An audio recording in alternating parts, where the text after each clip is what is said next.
I started in 1981. The elevators went out into the Guarantee Plaza, and I thought I was just like my old high school football days, so we were on the 18th floor, so I started running up the stairs, and about the 6th or 7th floor I realized that I was way out of shape, and by about the 18th floor I knew I was really in trouble. So we got a pair of tennis shoes and marked a mile out down in our subdivision and tried to run a mile, which I couldn't do. And so then I got into it, and we found there was a group of runners here that used to go to a running store here in Jackson, Fleet Feet, and we started with them, and Mr. Johnson, who's just a great guy now in the Hall of Fame. We started running, just a group of us. Cecil Brown, who's in the legislature, was in that group, and just a whole number of people that from every kind of walk of life. We enjoyed that part, and really got into it. I ran the 1983 New York Marathon. It was the first marathon I'd ever done. Ran it again in 1985. Ran Boston Marathon in 87, and several others. Then over the years we've just kept with it, and I've always enjoyed it because we've traveled a good bit and had things that we do, or when we're out campaigning and whatnot. We always try to run in the mornings. It's just a great thing to be out when the world wakes up. Makes you feel better all day. I can't tell you how many miles we run, but we now have a group called the Mississippi Hares, and we have run 4 200-mile relays now.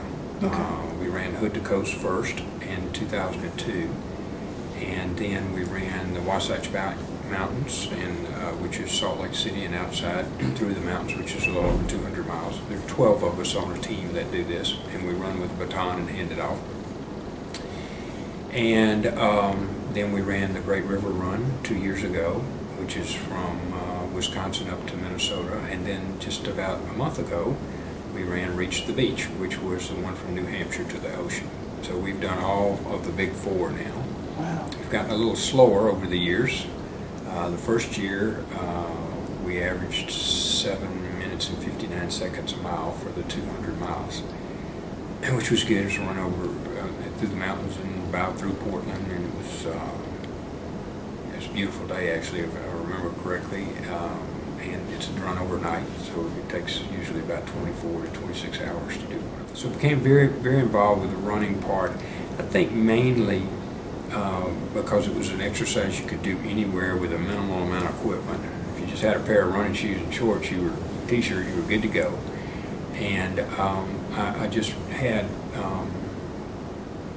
I think overall you just feel better, and on a regular day, it clears your head. During the political years, I've written all my speeches while I'm out jogging and thought through what we were supposed to be doing. So I think that's been a real benefit, particularly. I remember one time, right before the election last year, 3 years ago, when I got elected to the Secretary of State's office.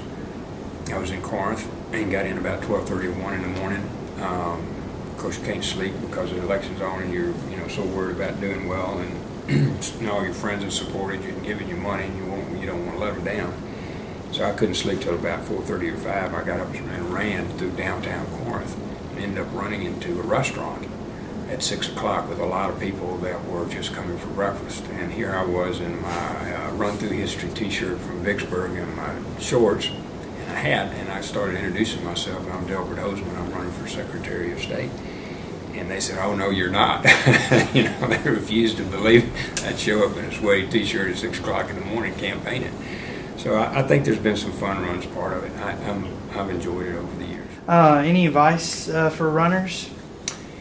Yeah, use good common sense. We, back in the old days, when I started this 30 years ago, we would train 7 days a week and run 60 miles or something like that. And of course now it's a good bit different. We try to run 3 to 4 days a week, and like this morning's like 4 miles or something, and maybe on the weekend it may be 6 or 7 miles. So you use good common sense to make sure that you don't really tear something up. I don't know that the body's really meant to be running 60 miles a week. and you'd be well advised to use a normal exercise program and not one that's going to end up where you can't walk or have a bad knee or in surgery or something. I still use about the same shoes I've used the last 10 or 15 years once you get used to them, the Boston Classics.